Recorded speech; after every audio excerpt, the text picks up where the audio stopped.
Bonjour. Avant de regarder cette vidéo, je vous invite à regarder les vidéos précédentes sur le même sujet que j'ai mis en ligne sur cette chaîne, et dans lesquelles j'ai expliqué les premières étapes des exercices de dextérité que je conseille pour débuter l'apprentissage de la guitare. Pour chacune de ces vidéos, j'ai également mis en ligne une vidéo d'exemple mettant en pratique ce dont j'ai parlé dans la vidéo associée. Dans la première vidéo, j'avais présenté les différents types d'exercices en suggérant de les jouer exclusivement en coup vers le bas, et les variantes qu'on pouvait appliquer à ces exercices et qu'on pouvait aussi associer les unes aux autres. Dans la deuxième vidéo, j'avais suggéré d'apprendre à jouer ces exercices avec ou sans variante, non plus en coup uniquement vers le bas, mais en aller-retour, strict ou non.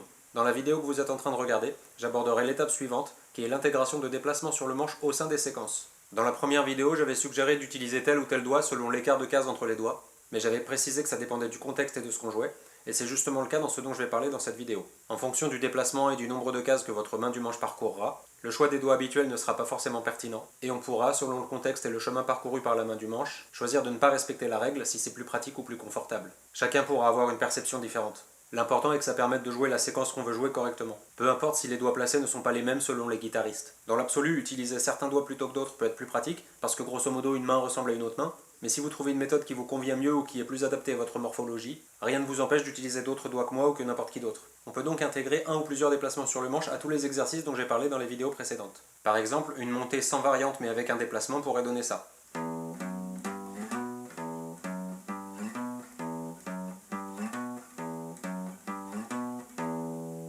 Une montée-descente sans variante mais avec un déplacement pourrait donner ça.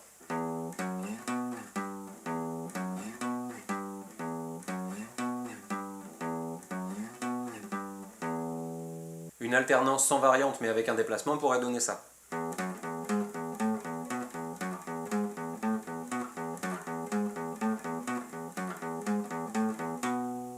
Chaque séquence comprend donc un déplacement sur le manche qui casse la routine et la monotonie éventuelle de ces séquences, ce qui peut donner un côté inattendu et surprenant, apporter un peu de fraîcheur et de variété à l'exercice, et donner un résultat un peu plus créatif que si on avait joué la séquence sans déplacement. On peut même intégrer plusieurs déplacements à une séquence.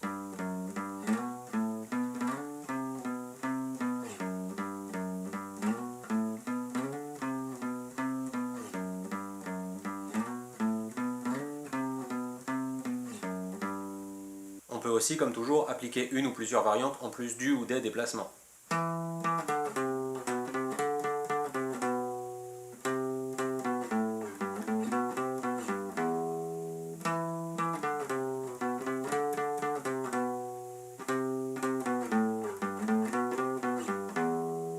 Et comme toujours, une fois qu'on a choisi la structure de l'exercice, le type d'exercice, là où les variantes appliquées, le ou les déplacements, les doigts utilisés, l'important est de bien répéter la séquence à l'identique plusieurs fois d'affilée. Vous pourrez ensuite jouer ces séquences incluant un ou plusieurs déplacements sur la corde la plus grave 2 fois, puis passer à la corde suivante, le jouer 2 fois, puis passer à la corde suivante, le jouer 2 fois, et ainsi de suite, comme je l'avais évoqué dans les vidéos précédentes. Et bien sûr, vous pouvez jouer ces exercices avec un ou plusieurs déplacements, soit uniquement en coup vers le bas, soit en aller-retour, strict ou non, selon votre niveau et vos envies. N'hésitez pas à expérimenter et à tester différents types de déplacements, des déplacements montants,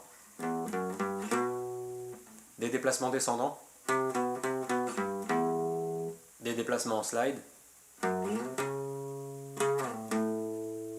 des déplacements qui montent et qui descendent en va-et-vient,